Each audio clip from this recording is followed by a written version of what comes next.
Hey guys, welcome back to Dear Big Sis. It's Emma. And Eden, and today we brought a special guest. Hi, I'm Mia. So today we're going to be talking about mental health and how we've dealt with it so that you can have an easier time dealing with these things as you grow up. So today we brought Mia in because she struggles with OCD, and we're also going to talk about some things. So Yeah, I got diagnosed about a year ago, and I want to go into a little bit into depth about it because it's not a joke, and a lot of people think it's a joke and take it as a joke. So yeah.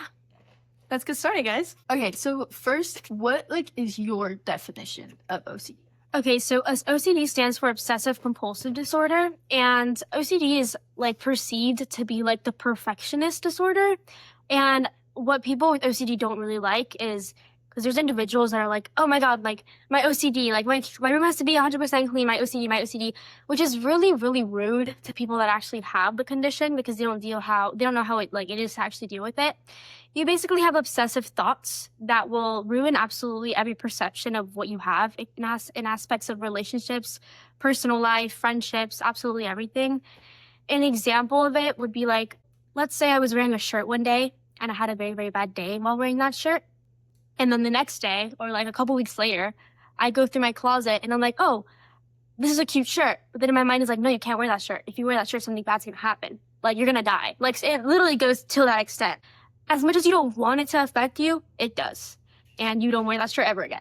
And what would you say is something that made you realize you had this? How did you, even get to getting diagnosed, Well, when I got diagnosed, it was kind of a relief, but also the worst thing ever because dealing with something and not knowing what was wrong with me made me feel crazy.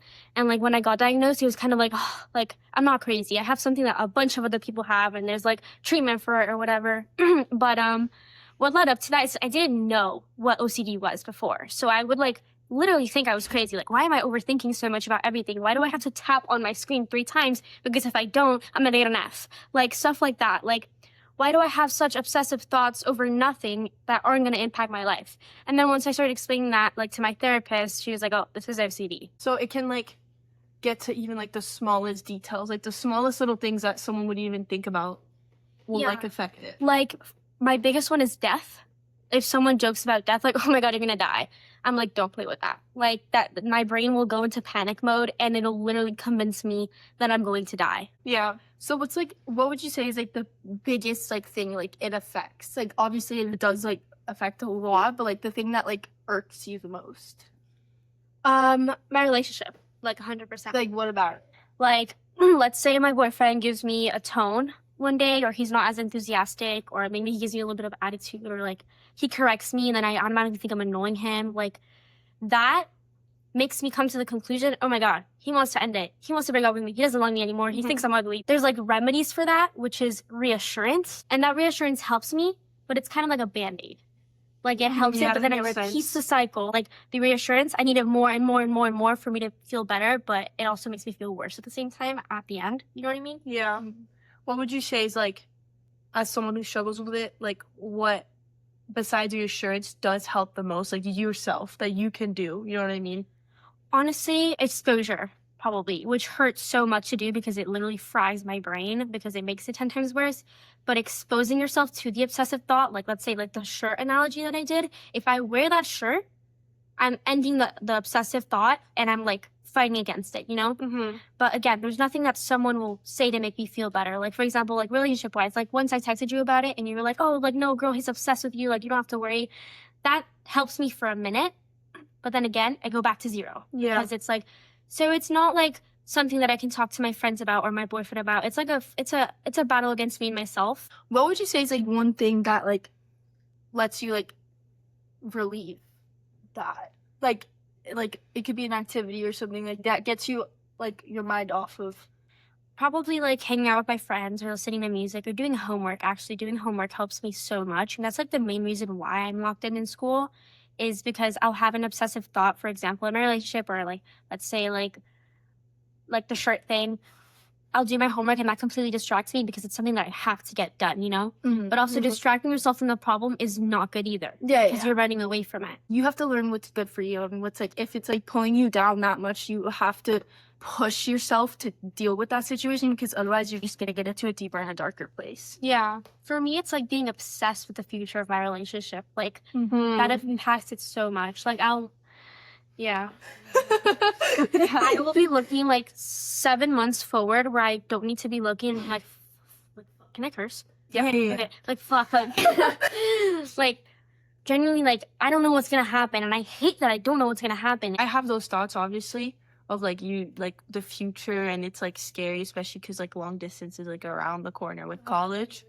But I can't imagine like struggling with OCD, how like intense it must be. It intensifies it like 10 times. Something that's also very important, like tell me if I'm wrong, but dealing with like mental health, having that good support system around you, someone that's there willing to listen, be 100%. supportive. You can't battle with anything mentally by yourself. Like, you have to have support system. If you don't have a support system, you have nothing. If you think you have no one, there are support groups online that you can talk to. You don't have to have friends. Like, don't use that. I don't have friends. Like, nobody's going to want to hear about this. There are people that are having the same problem that you are having that can reach out and help you as well. And also, like, I just wanted to clarify, like, yes, it is like a mental battle with yourself, but there are also people there to like help you process those thoughts as well. It's not like it's you against the world. More people than you think a lot of the times are dealing with the things you are. Like, it's really easy to feel alone in your emotions, because how often are you just spitting out what you feel to people around you? They're not doing the same to you. You're not alone in these situations, even if it might seem like that sometimes. You might feel like, how am I the only ones like feeling these things? But there are people struggling with the same issues as you. Maybe not to the same extent, maybe less, maybe more, but they are. Like, you're not alone to deal with this, and you have people around you that will listen and that will support you. You just have to choose those right people, because bad people will make it worse. You need to choose the right people around you. Clog it. Obviously, there are people that love you. But regardless, like, if you think you have no one or you don't want to open up to someone because you're just If you're not comfortable with it, there are talk to a stranger. They don't know you. they don't know your life. They don't know who you are. Yeah, or ask ChatGPT. Yeah. I'm not gonna lie, like, Honestly- chat has been my therapist more times than I'd like to admit. Yeah. Hearing what you're feeling in a Out way that's loud. like explained, even in a way that's just like logical. Sometimes when you're like so confused, there's so many things happening in your head, and you have this machine just putting all your thoughts out in these like 3 bullet points. Yeah. And you're like, wow, so it's not that crazy. You go, I'm not crazy. Like, Also, like, on the topic of chat, like, I like talking to chat a lot because my brain loves to run at like 1,000 miles per hour. I'm already a very hyper person, and like, I just have like 1,000 thoughts in my mind at once. So it's really hard, and honestly, it like gets me so annoyed. Like, I get annoyed really fast, because then like it just like I can't even think straight. If I'm having 1,000 thoughts in my mind and then I start reading something, I cannot do that. So I start talking to like the speaking back feature, and like it says it, and I asked it to program it itself to like a calm tone, and then I just start talking about all the things that are just spinning through my head, and it starts like rationalizing it all, even though it sounds really corny or like meditation, like who does that, like actually helps. If you are like that type of person that's very like overcrowded, like your brain just feels really cluttered, or like you just need a second to like Process everything. yeah, then it's actually really helpful. yeah, like learning to use the resources around you, even something as simple as ChatGPT, which like everyone uses, everyone has. They don't use it for the most ethical ways, Use but it for the right ways. use it the right way. Like, this is a resource that we're lucky to be able to just have on our phones. Yeah. Use it. Use these things around you. Like, do your research. Like, figure out a way what works the best for you to handle your emotions, because everyone handles it differently. You don't have to do it the same way as someone else, because you process things how you process things. So just find what works for you the best. Okay, so I also want to talk about the fact that you don't have to be diagnosed with something to struggle with something. You don't always need that like label, if you know, like the label, to also have issues and to also be struggling with something. Like, me personally, like, I'm someone who's just very anxious naturally. I stress about a lot of things way too much. I spend more time stressing over things than doing things. It's just like how I am as a person. It's always just been with me, and it's kind of annoying because like for everything, school, family, relationships, like everything becomes like just so stress based. But I'm not diagnosed with anxiety. I don't have any label to it. I don't have a diagnosis, but that doesn't make me crazy. You don't need to be diagnosed with something to be struggling with something, you know? That doesn't mean like to self-diagnose yourself, but if you are struggling, don't let that like value of yourself go lower just because you're like, oh, shoot, I'm going through something, but I can't compare myself to others because others have diagnoses. Don't do that. I'm a firm believer that once you tell yourself something and just self-diagnose with no medical professional confirming that, you put that in your brain and then it's so hard to get it out. Like if I was to just say like I'm diagnosed with anxiety, which I'm not, I feel like it would make my like stress significantly worse because in my mind it's like I have anxiety. You know? Is there a moment where you've thought maybe I do have something? I have thought about it and I have wanted to look into it, but the reason I didn't and the reason I don't like think I have like a diagnosis is because I'm very emotional of a person. I feel things very deeply. Like every single one of my emotions I feel very intense, but because I like stress so often and feel that like stressful feeling so often, it's like That's also intense. that's like so intense too. And the more I feel it, the more stressed I get. And it's just like, it's kind of like how you're saying like a cycle where like it slowly gets worse. But I didn't ever look into it just because I honestly think it's just how I am as a person. Or it's like, for example, something that like I have dealt with a lot and that was like medically talked about is like I had a lot of issues like with like eating. I don't like saying like eating disorder, but like a lot of issues with like eating and accepting that like it's okay to fuel my body. That's something I did really struggle with and then I did get help with medically. And I can tell the difference. Something that genuinely like, consumed me, I struggled with so much, no matter how much like reassurance I could give myself or the people around me, it wasn't enough. And it genuinely like would impact my life to the point where it affected my health. And when it started affecting my health, that's when I got help. I should have gotten it sooner. I think it honestly just builds up and sometimes it just hits me all at once. And it's just obviously academic stress. Like, duh, we're juniors. Like, there's so much to think about, so much to stress about. Like, yeah, obviously, like, school stresses me out a lot, but it's also, like, I've always, like, kind of struggled with dealing with disappointment.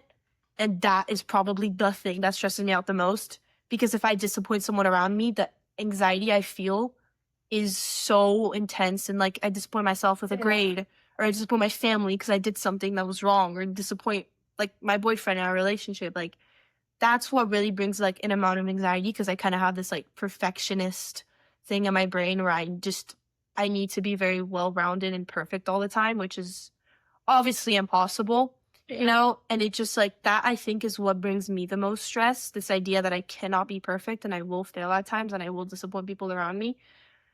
And I think I've been trying to work on it, but it's very hard. Can I like backtrack to one of the questions that you asked from the beginning? Because you made me realize about it. When you asked me like, oh, like what's something that you realized like that you had a condition? Well, when you mentioned the health, I can like kind of relate to the health, but on just a different aspect. I'm a huge hypochondriac, which means like if I have a problem physically, or let's say like I have a lot of chest palpitations because of my anxiety, it gets really, really bad where I get chest pains and like muscle strains and stuff. And I will immediately think that is like some type of like cardio problem and like or whatever. I can have like my migraine. I'm like, oh my god, I'm having an aneurysm right now. Like I always lead to like the worst conclusions. But even though I might think that in my brain, I know it's not happening because symptoms don't align. I will avoid going to a medical professional and I will avoid getting a diagnosis just because I don't want the confirmation that I want something bad. For example, like I had a physical check like a year ago. I have an innocent heart murmur, so my heartbeat's a little irregular.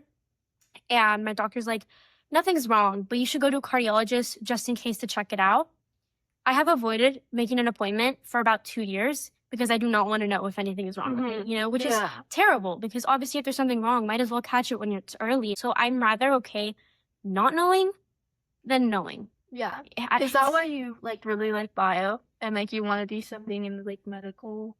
Kind of, because I like the thing is it kind of my love for biology is very, very twisted because yes, I do love learning about conditions and like the heart and just physiology in general. But the more I learn about it, the more it scares me because the more it connects, like, oh, like, shit, I know what the left atrium is of the heart. What if my left atrium is doing this? Or, like, what if my arteries are, like, blah, blah, blah. Because the more I know about the subject, the more it affects me, health-wise, which is terrible.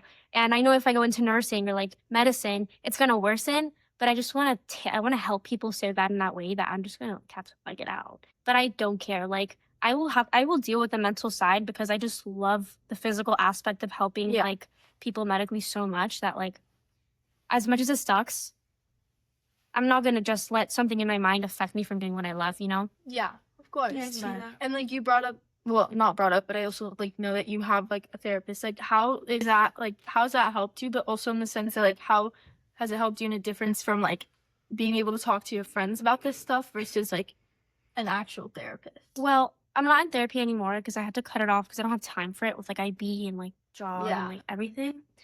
But first call it. Yeah, it helped because it helped getting someone that didn't know me personally and give me a professional opinion. Because if someone like, again, like my friends are gonna glaze me. If I tell them a problem, they're gonna be like, no, girl, you're okay. Like, don't worry. Like, you're gonna be fine. Like, you always have someone to talk to. But a professional is gonna tell you, listen, you can't keep doing this. This is how to fix it. You do this, you have to expose yourself. That's exactly why I said like OCD is the only fix to exposure is the only fix to OCD. Like I had other obsessive thoughts that I practiced is exposure therapy, and I don't have those thoughts anymore. Just like so you see, we all deal with things differently. Like each one of us have something that we're dealing with in a different way. Diagnosed or not. Yeah, diagnosed or not, everyone has something that they're dealing with. And that just goes to show like we each have very different lives. We live very different ways. Like we all have to deal with our own stuff, and each of us have something we kind of relate to in our own problems, you know? And it's like, that just goes to show that you are not alone in these problems. And if you have a problem, like if your friend or anyone that you know has a problem, sometimes help isn't what is needed. Just try to understand them. Just listen to them. You don't even have to say anything. Just being like by someone's side is more than enough. Yeah.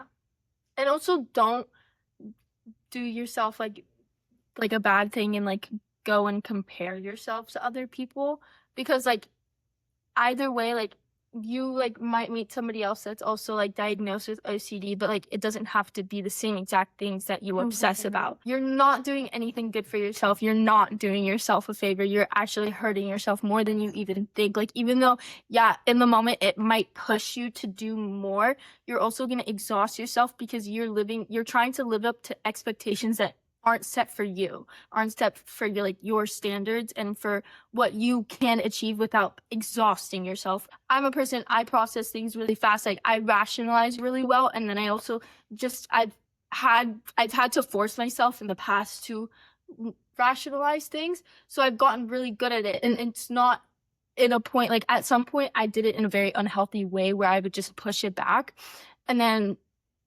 I've had to learn and like push myself to not just push it away and actually deal with it. And that actually helps a lot more than pushing it back, because like kind of like the Band-Aid thing, like if you push it to the back of your mind, it's going to resurface and it's going to make things so much worse because you're not dealing with it. And then it's going to be another thing on the top of another thing. And you're going to be like, well, now I need to deal with all of them all at once. You're human. You have emotions. Let them be shown.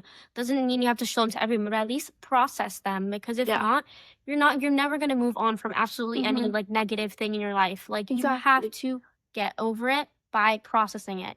Like hearing yourself say it out loud also really helps yourself process it, because you have to put it into words. That's like why talking to people or chat or your family, your parents, your friends, partner, like saying it out loud and putting it in your brain, but also taking it out and figuring out how to put it into words is really going to help you like form it and see what it is that you do have to do to help yourself. Yeah, feeling emotions and struggling and not getting over things very fast doesn't make you weak. It doesn't make you a bad person. It just makes you human. We all have to go through things. We all struggle. We all feel emotions. People go through it differently, but at the end of the day, we all feel things, and that's okay. There's no issue with that. We are here for you. Your people that love you are there for you. people that are just around you. Like there's so many resources that you might not even know of. Like with my dad, like he pushes me to like really put things out because he knows that if I just keep it in my brain that I'm just gonna keep spinning and spinning and spinning. So like have that person that you can talk to because it helps so much more. Maybe like if you are going through something, set yourself goals and little tiny milestones. They don't have to be big to better yourself little by little and have interest in them. Like do something that you're interested in because again, if you don't have any interest in getting better, you're never going to get better. Yeah, and we hope you guys were able to kind of like relate with us this episode and understand that like no one's perfect. Everyone's going through something. We're going through it differently, but everyone's going through something. So thank you so much, Mia, for joining us and sharing. Anytime. Happy birthday. It's her birthday. But we really hope that you guys enjoyed and thank you so much for listening. Yeah. Bye-bye.